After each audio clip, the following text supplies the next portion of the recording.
So dream big is key to making sure that this world is a better place. If you're interested in personal growth, this is where it happens. If you're interested in a diverse group of people, we all are looking to add value in each other's life. That's what makes this work. Please remember to subscribe, like, and comment below. Hey, John, how you doing, man?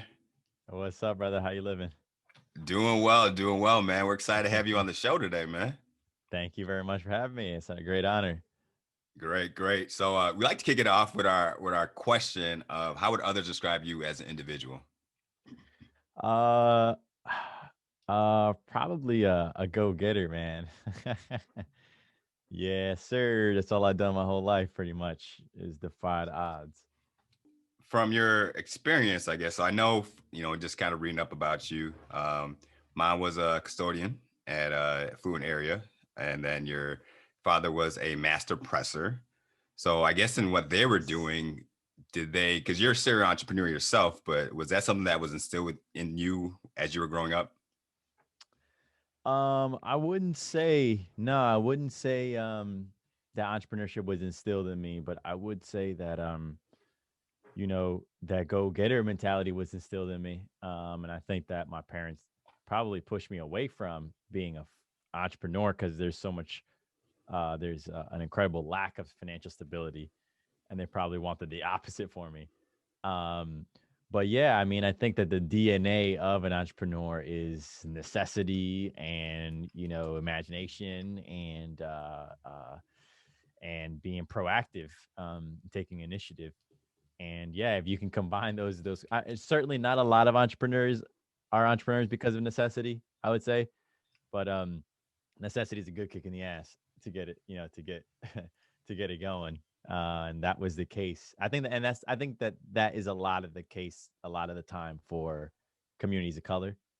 You know, we don't end up in this because like it's a cool thing that TechCrunch writes about. You end up in it because you got to make money somehow, and you can't stand a job. So leaves you with the option to make your own sales, pretty much.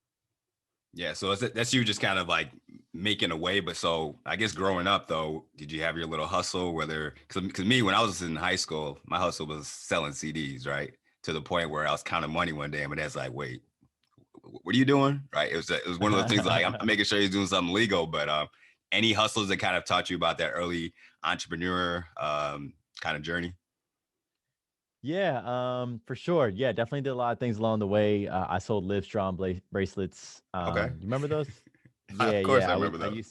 I used to go buy them for three for a pack of three for $5, and then I would sell each of them for $3. So for every $5, I'd make nine. Not bad. $4 profit, and then it would yeah. So I did that. I used to race, so like run. And then I started racing for money, and then I started racing my friends for cash. Oh wow. So I built up a little squad and shit like that. And then once I hoarded the cash, I used to loan it out as well with interest as the little loan shark.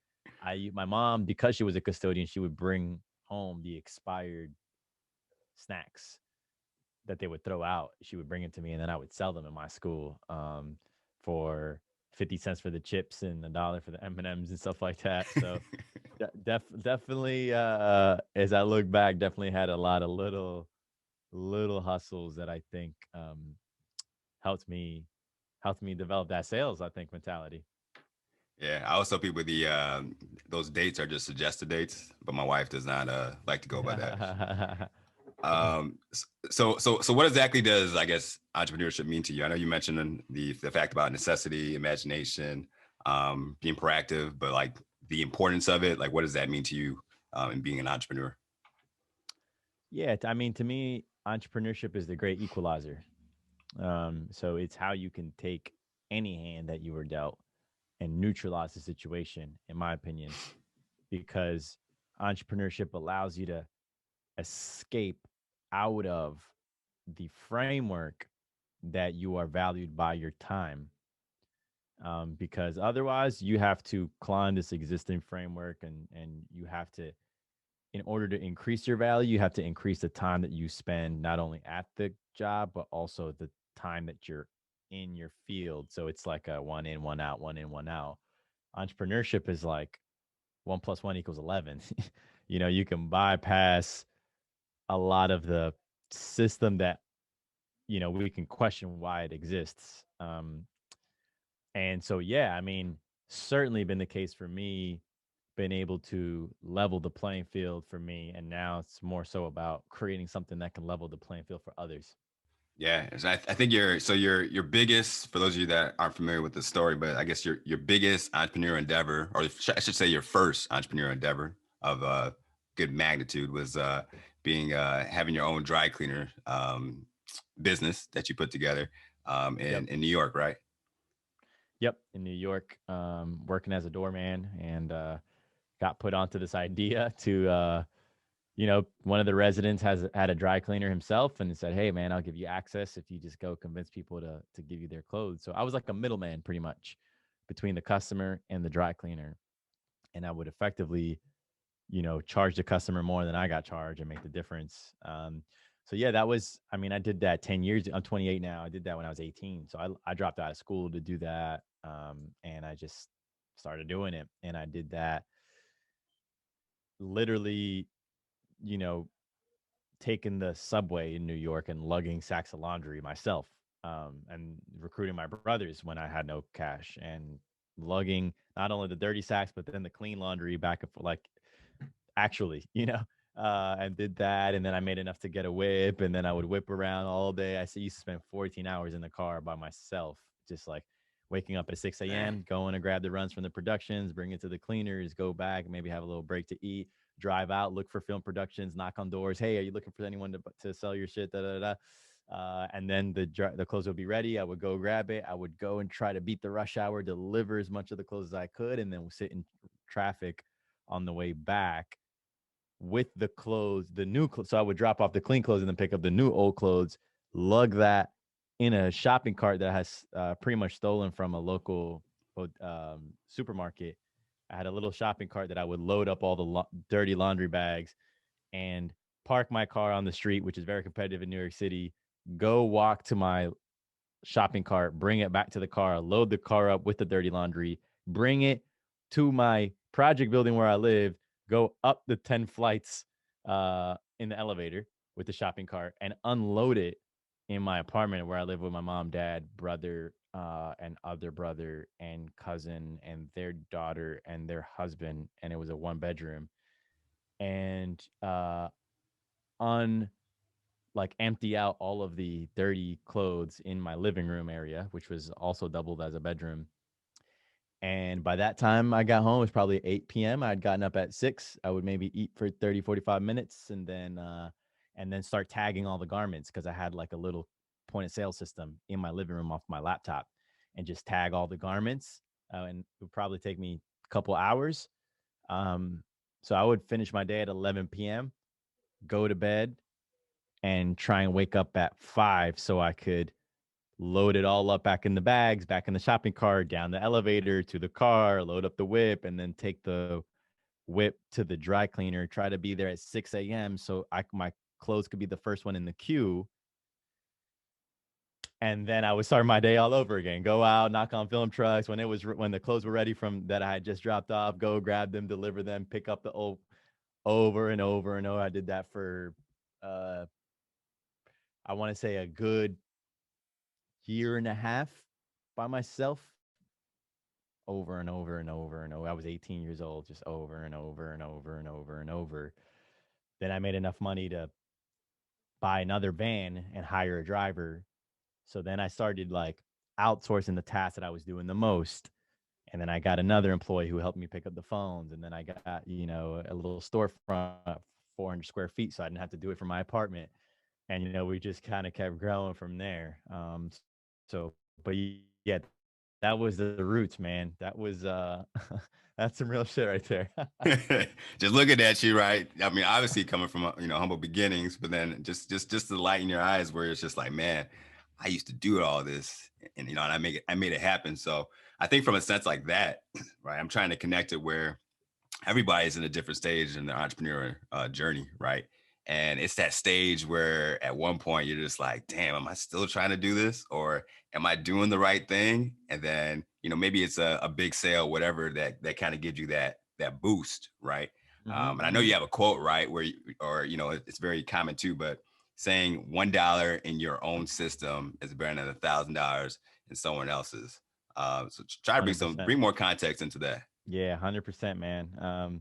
Yeah, I just felt like um personally I felt like the ability to conceive something in your mind, put a little sweat equity into it, and bring it to fruition, and then convince someone to pay you for that thing.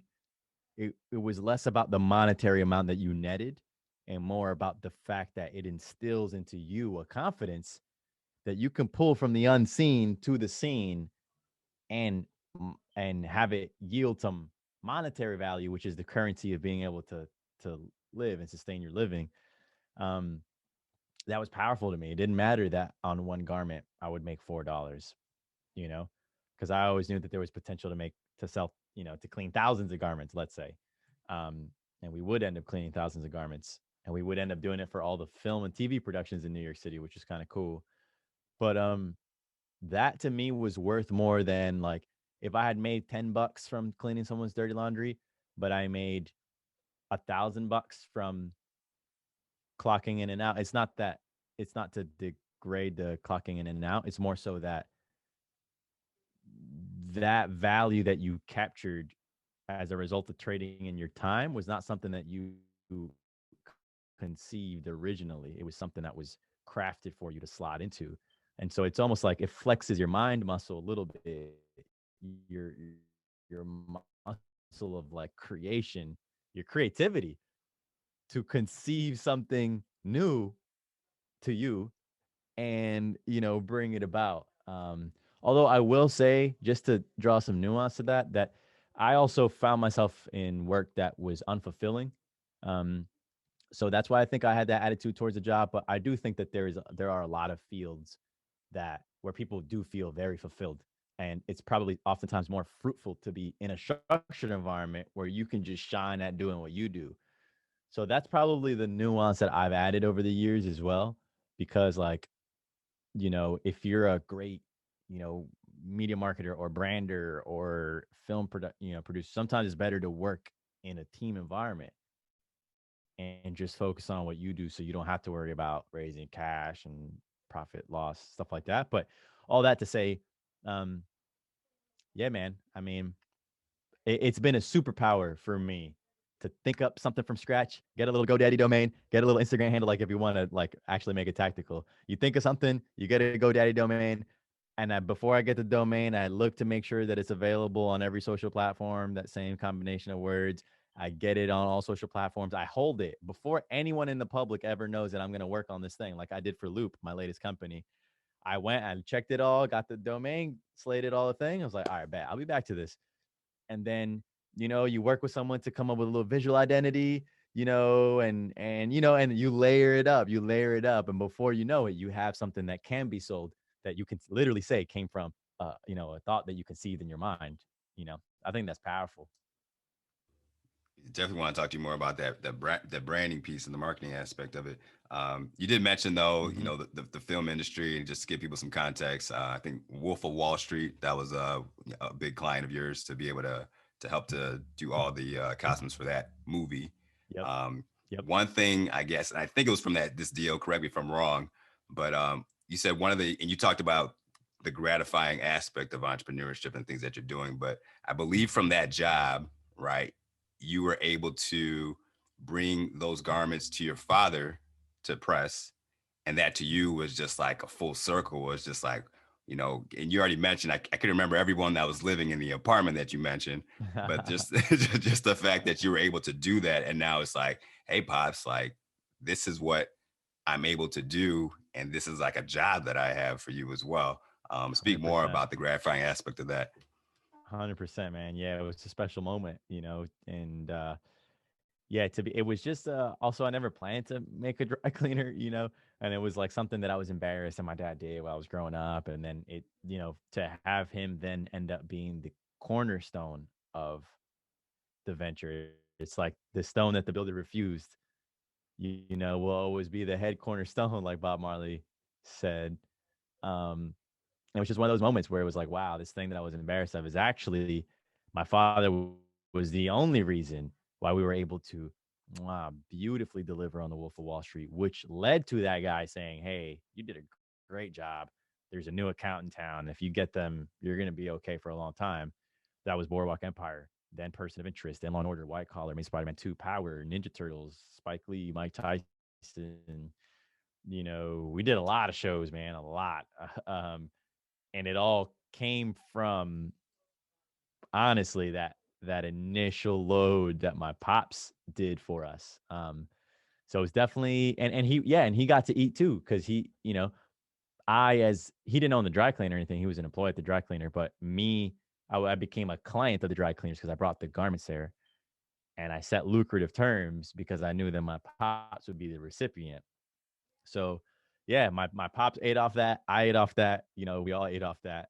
So it was a trip, man. It was a trip. And I've been taking those lessons and applying them ever since. It's sometimes better to decrease your margin. I learned this in my first business. I didn't always do this, but in my first business, I remember I nickeled and dimed a lot of the vendors that I had, because effectively, if I could just break it down quickly. So there's two ways that you can pay your vendors in this business. You can do a flat percentage, or you can pay per piece. It's more lucrative if you pay per piece. Like if I pay $2 for every type of hoodie, $1 for every type of shirt, $2.50 for every pair of pants, like that. You assign a value to a type of piece and you do it that way. That model was common because like you can only charge but so much when I charge my customer, you can only charge $7 for a pair of pants, and so therefore $2.50 made sense. However, the fact that I was in the film and TV industry, they were price insensitive. They would pay $20 for a pair of pants. Like they paid a lot. So by me paying per piece and keeping them here, my margins were actually I had really high margins. And the vendors caught on that, like, hey, John's charging 250, but he's actually making 20 off this. And I went through a lot of lengths to obscure how much I charged, because the film industry was no one was servicing this industry. I was alone in this industry, and I was 18 years old, and I was taking everyone's lunch money. People didn't even really think about it. They didn't even really know where these productions were. I kept it tight to chest.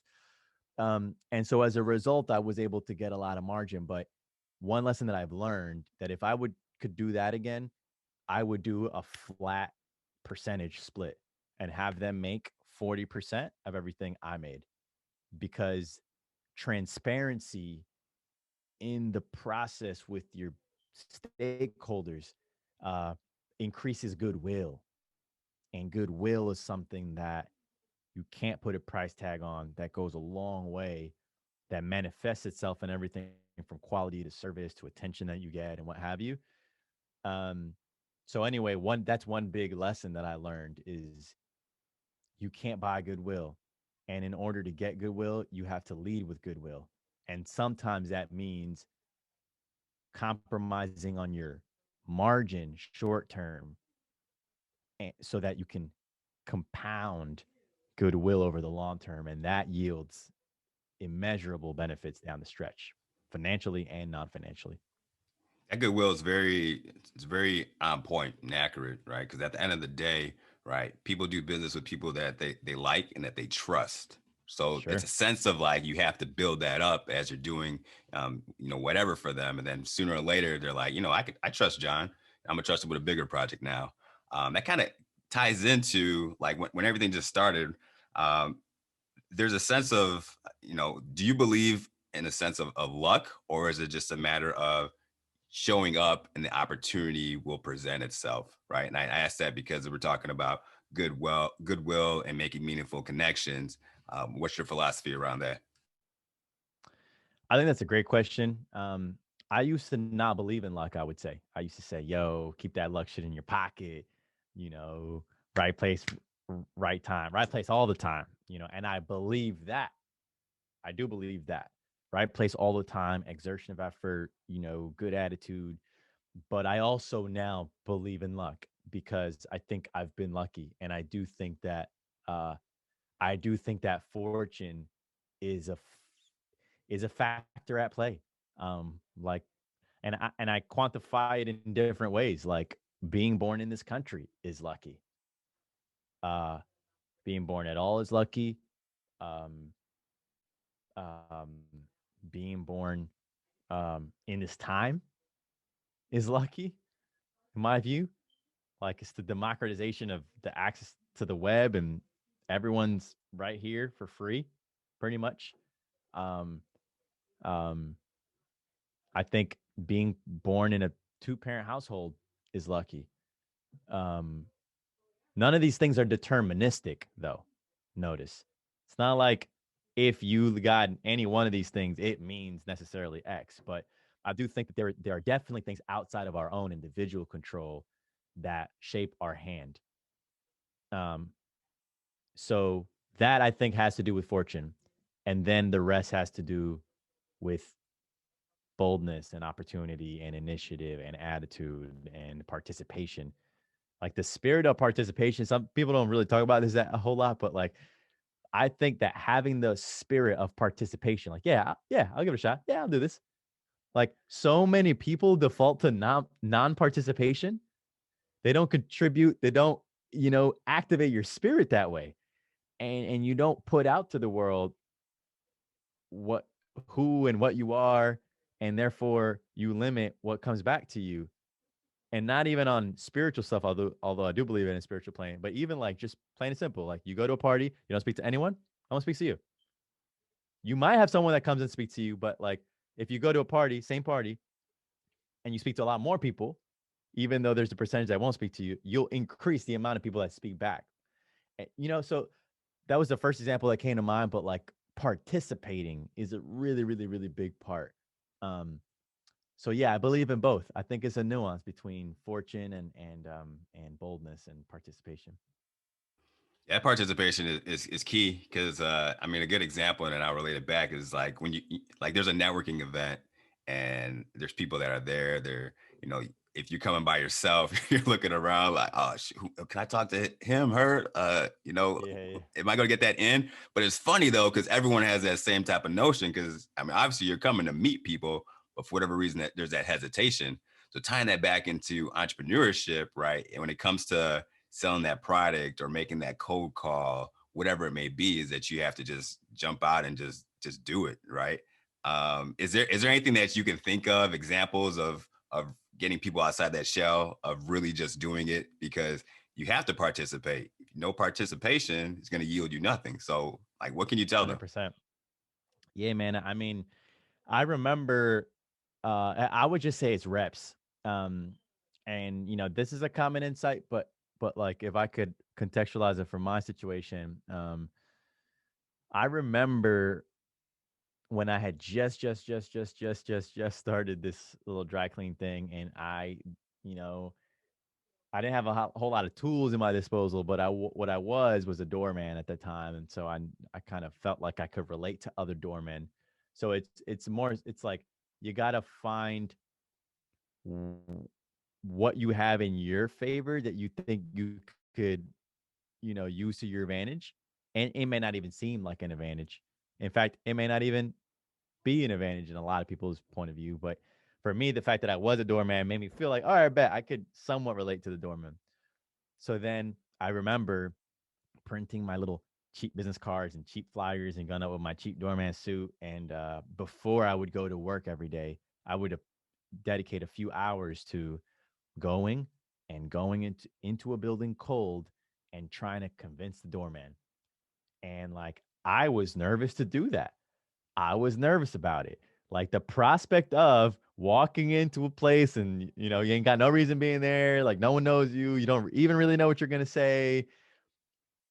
And I found myself, I can remember being nervous and being like, fuck, I kind of don't want to do this. Like, because your intuition is gonna, you're gonna be scared and you're gonna want to retreat from fear.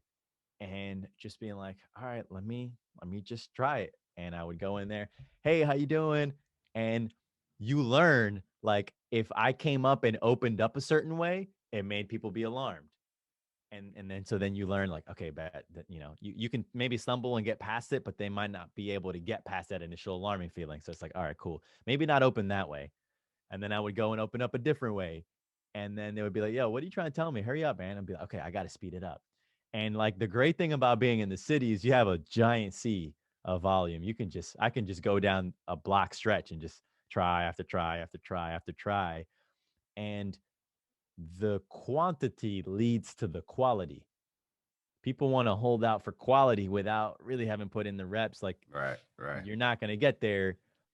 And it was that feedback that started refining my pitch, my nuance. I started being able to tell just by walking into a building who was going to be receptive, who wasn't, how I should adjust. And if I think about it, I've been doing that shit ever since. It's been 10 years now. So my ability to sell has evolved. What I'm selling has evolved, and what I'm selling for has evolved. I'm no longer selling to get a dry cleaning customer. I'm selling, you know, investors on, you know, backing my new company. And I'm selling reinsurance providers on lending us reinsurance capacity so we could have, you know, their backing to go into the market. And I'm also selling customers to buy from us, our auto policy, but I'm selling employees, prospective employees to join us. And I'm selling, you know, and so the CEO is constantly selling. Um, so that is a skill most certainly that you have to nurture your capacity to do, and it comes via reps.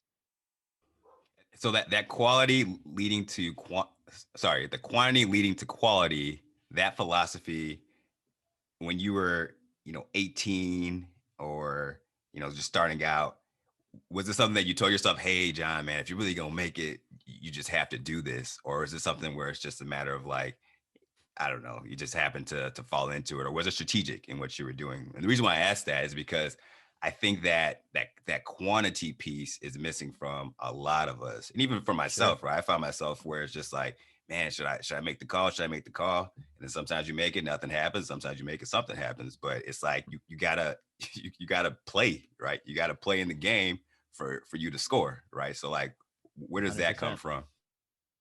100%. I would say it was definitely less strategic. I think that people prescribe strategy prematurely. You ain't got to be strategic when you start. For me, it was visceral. I needed to survive. I had just gotten fired. I was out of school, and I had to help my parents with their bills. Like, it's sell or die. And that touches on like how I led up. Like, a lot of time that type of entrepreneurship is not always the case, but in our communities it's often the case. It's sell or die. And I was sure as hell uncomfortable selling, but I was a lot more uncomfortable dying because I didn't try. It just was not going to happen. Now, if I tried and tried and tried and net no results, I mean, I don't know. That's a different story. But like, I wasn't going to hang up my hat because I didn't try.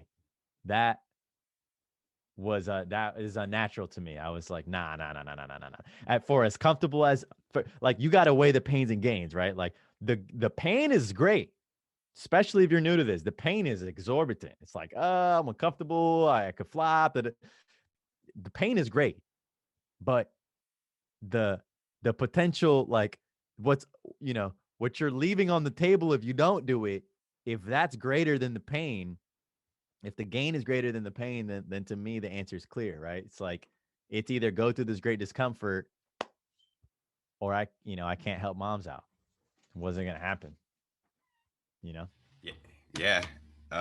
I guess in line with that, right? Too, it's a matter of as you're going out and you're talking to the doorman, talking to people, they remember right what you're doing, and sooner or later it's gonna hit that like, what?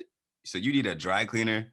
You need to holler at my boy John, and it's a matter of the fact that you stay at top of mind to people so that they know that should this opportunity come, this is what you're doing. And I know you spoke about this in some of your content, where it's a matter of you have to make things like tangible and physical, and at least put yourself out there to get something to roll, right? So in that essence, right, I think when we're working with, entrepreneurship, but just even in our jobs, it's like we have to really figure out, how are we going to show up? How are we going to show up today? Yeah, no, 100%. And one thing that I would like to add to that as well is it's very important, and this is a lesson I've been building upon and developing ever since, and that is it was rarely just one touch point that got the sale, right? It was rarely I went into the doorman building one time. It was I went, and then the next day I said, "Hey man, what's going on? Hey, oh, it's you again. Hey, how you doing, man? Hey, listen, how you like your coffee, man? Oh, I like it light and sweet. All right, cool, cool, cool. I'll be right back." Circle up with a coffee. Oh shit, the next day with a coffee. Yo, what's good, man? Yeah, man. Listen, hey, how's your mom doing? Oh, she's good. All right, cool, cool, man. Yeah, listen, I'm still around. Yeah, I ain't got no business yet, but I'm working on it. All right, yeah, talk to you soon. Hey, what's going? Hey, Jeff. Hey, Tom. Hey, and just working on it, and then eventually you can turn anyone from a non-believer to an evangelist. Fuck a believer. You can go from negative, not to neutral, but from negative to evangelist through touch points and repetition and nurturing of relationship. Um, and that is something that I did physically, but that is also something that I've now done digitally through content. Nurture and nurture and nurture and contextualize and share and share. And uh, that ends up nurturing that trust that we talked about, but also that goodwill that we also talked about. And you end up building goodwill, and it's synchronicity because, a node of goodwill here might in mysterious ways connect with another node of goodwill there and be like, yo, oh yeah, yeah, absolutely. I worked with them on a project. Yeah. My dream big club. Yeah. We worked with it. Oh yeah, I love that. And and then all these little individual nodes end up becoming tight knit, and you can end up with an infrastructure of support and enthusiasm, and that can launch any endeavor that you wish to grow. So, um, I'm feeling a little poetic today, I guess, but wax poetic. But yeah, that's how I view it, man. And it's been fun because I done yeah, it's been fun to reflect on the old people have been over indexing on asking me for my early days, and it's been fun because my acumen has greatly evolved since then, but a lot of the lessons are actually the same, so it's a lot of fun for me. Lessons, the foundation, right? That's how the foundation's built. And as you continue to progress, right? I mean, it just continues to just, I guess, just scale, right? And things that you're doing. I do have to mention, right? I mean, so, we've talked a lot about the dry cleaners. Let people know that you went ahead and you sold it for 1 million gross when you were 21. And then from there, you went on to do some work in New York, where I think it was like more on like economic development, where like developers um, brought you in, or actually you sought them out, like, hey, give me some free office space. This is what I want to do for the community. And 100%. I want to tie that back in because the things that you're saying is around you put yourself out there. So ladies and gentlemen, what he did is that he went into a community knowing that as your developers want to build up the community, right? The longer you stay, the better it is, right? So I did some economic development back in Michigan, and you have incentives, right? Because at the end of the day, you want to attract jobs, you want people to live in your area. And what you were able to pull off, and I say this because entrepreneurs we're always trying to find a way where we can get office space or reduce our expenditures, but you were able to sell Mhm. them on like, hey, I can make this area better. Just give me some free office space. So talk about how like just finding those opportunities, or how do you think about, hey, this is what I can do? Like, how do you really dive into how do I find that next opportunity? What's out there in front of me? Yeah, it's a great question, and for me, in my view, I really think that I, I probably have a counterintuitive approach to this, but I think people try to, rightfully so, will take a rational view at your next move. I did this, therefore I should do that, and it's like a linear progression. For me, I've always been I've always let my imagination be fully captured by something, and that's when I know that that's when I want to do a thing. Um, so, for example, like my most recent venture that I did before Loop was Harlem Capital, venture capital, da da da. And I was also doing a lot of real estate, so I had seeded that out to the world. And I think people thought that when I stepped down from HCP, that I would go and do a real estate thing. I thought that too, but something else captured my imagination in full. It's almost like falling in love. That's what it takes for me to decide that I'm going to go do a venture. Like, you got to fall in love, because otherwise it's hard to go through the pains of a relationship, you know, unless you're in love deeply. And so for anyone out there like looking, this is just my personal take. So, use it with a giant grain of salt, but I just really believe in being fully in love uh with what you're going to sink your time into. Like, think about that. It's your time. It's every day. It's going away right now. It's dissipating. Like, this is our, this is like the currency that we've been afforded by being born, and like what you apply it to grows. And so the greatest reverence you can pay really is bestowing your time upon something. And so if you're going to do it, doesn't mean you have to do it well. Doesn't mean it just means let it capture your imagination.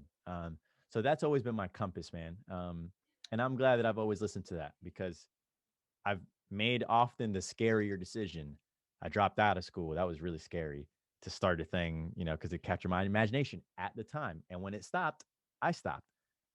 Then I started something else. And then when I founded HCP, and we grew it, and we raised $40 million, and we did a lot of great work, but it stopped capturing my imagination. And then I made the scarier decision to step down and created space for something new. And I wondered, damn, what could take the place of HCP is colossal. Um, and, something beautiful happens when you make space, when you're ready to make space. You wait, and then here comes this thing that takes you all over again for a spin. And then it ends up being even greater than you ever thought it would or could be. And so, yeah, for me, company building is way more of an art than a science. It's way more from the heart than from the numbers. It's way more of a people thing than a numbers thing.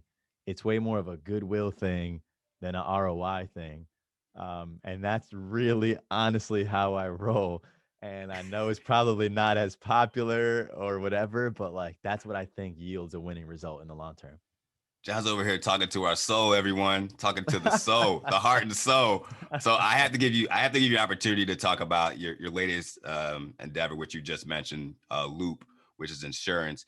And I am so excited about it. I want to see how you guys are crafting this, because every single time it's time for me to pay, I'm paying a premium for my insurance, and it keeps going up. And I'm just like, my driving record is great. Why is it going up? And I do have to mention this, because I thought this was hilarious, but I was telling her, I was like, I'd like to remove my wife off my insurance. I know that just went up again, because she has her own vehicle. She never drives my car.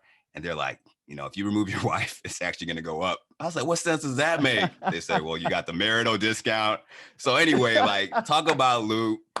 You know what I'm saying? That's I'm still upset about that, because it just happened like a month ago. I need this. So talk about. I need this clip. Talk about Loop. Talk about the AI, the telematics, and how you guys are going to make me happier, because I'm still upset. Yeah, man. Your experience is very common across the board, and insurance is structurally biased. That's what it comes down to. When we took a look at how people are priced, like, you're priced primarily based on your demographic data. Like, you're penalized if you didn't go to an Ivy League, if you don't work a white collar job, if you're not married, if you don't own your home, if you're lower income, if you're fair credit, like, and all those things add up. And it's like, what does that have to do with how you drive? And I know it sounds like a trivial thing, but it's like, this is a colossal financial services industry. We're talking about a multi-trillion-dollar industry. And even in private passenger auto alone, $256 billion of premium written annually. And so effectively what happens is, like, if you're upper middle class, affluent, and live in like a rosy neighborhood, we know what that picture looks like, then you get the best rates. Everyone else is considered like a subpar customer. And the way insurance works is those really good rates are subsidized by people on the opposite end of the spectrum. So then when we took a look, like there are people that are unfairly categorized as high risk. Someone potentially like yourself, whom is like an otherwise good driver. You're, regular dude, you have a willingness to live upwardly mobile. Like you're not here driving reckless, but you're being priced as such because of the way that insurance is priced. So we developed a technology that can completely remove all these antiquated criteria that we don't feel matter at all. And what we've done is we've quantified the risk of the roads. So we know historically which roads are likely to have car crashes on them. And then every customer downloads our mobile app Loop, and we can then understand how you drive. And so we've determined that we only measure what matters, which is the roads you drive on and how you drive on them. And if you're a great driver, you're going to pay a great rate. It don't matter to us that like our rate filing, if you look at our insurance product, like we're gender inclusive. It don't matter to us if you're male or female. It don't matter to us what education you have, what's your occupation. Like for us, you should be priced more equitably. So that's what Loop is. And it's important too. Like we're a vertically integrated insurance company. We're not like a broker that has a cool digital layer and then we sell you Allstate. Like we're thinking big here. Like we're creating our own insurance company. We're handling the experience end to end. We completely control the user experience, the UI, the UX, the acquisition of the customer, handling you, caring for you. We insure you. You're insured by Loop Insurance. We handle the claims. We pay out the claims. And we're backed by giants. We have reinsurers that give us the financial solvency. And I think that we can really energize the community because our value proposition is not we're cheaper. It's, hey, this shit is messed up. So we took a look and turns out we don't got to use all this stuff that doesn't matter. And, we can create better prices for you as a result. And I think consumers are ready for it, man. And we've had our wait list swell to several thousand in just a couple of weeks. And like the response has been really, really great. So I am very excited to have some representation in insurance because if the system wasn't built by us, we can't expect the output to be considerate of us either. We are very ready. We are very ready. Let's And then go. on top of that, right? I'm not even done. Like, and I had another child, and I'm like, I'm the most cautious driver as before. Why am I paying more now? Because 18, I wasn't, I didn't have any kids, so life Right. was different. So anyway, congratulations, right? Thank you. $3.25 million seed that you Yes, guys sir. recently closed on. Yes, So the sir. question I have is, the wait list is there. When can we expect it? Yeah, well, insurance is regulated on a state by state basis. I wish it was federal because then you can get approved and be everywhere. But to make matters more complex, it's a state by state basis. Each state has their own Department of Insurance, state insurance commissioner, regulatory department, and considerations. So we are going live in Texas first. We'll be live in Texas in March. Shortly thereafter, we'll be live in Pennsylvania, Illinois, Ohio, New York. And then we'll continue our rollout. But definitely, I think the greatest way that folks can support is heading over to loopinsure.co, joining the waitlist, telling a friend, letting folks know that, hey, empathy and insurance is a thing, and a much more equitable approach to insurance is coming, for us, by us. For us, by us. All right, John, I want to take you through a quick lightning round as we're coming to a close. Quick, whatever comes to your head. Coffee or tea? Coffee, easy. Texting or talking? Texting.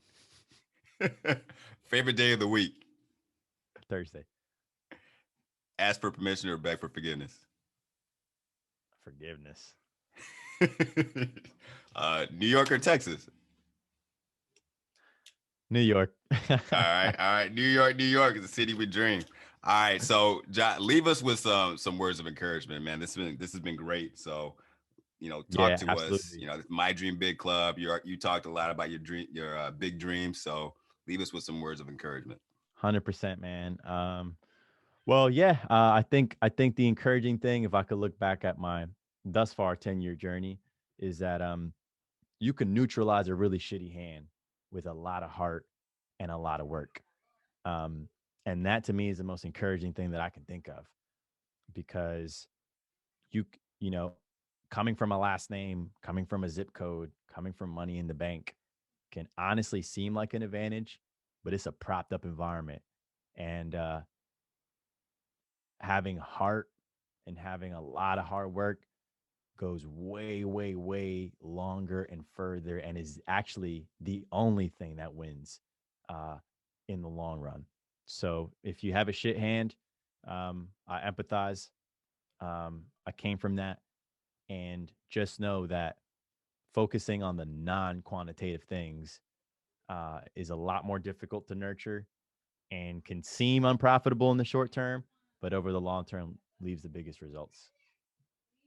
Love it, love it, love it. So here you have it. John, he is the man. He's doing great things. As he mentioned, remember that quantity leads to quality. Yes, Keep it sir. going. Keep doing what you're doing. It doesn't matter what hand you're dealt. You can make it happen because you have to show up. Keep showing up, and great things will happen. John, we thank you very much for your words of encouragement and your advice. My brother. Thank you, man. Be well. I got to Take run. care. Peace. Please remember to subscribe, like, and comment below.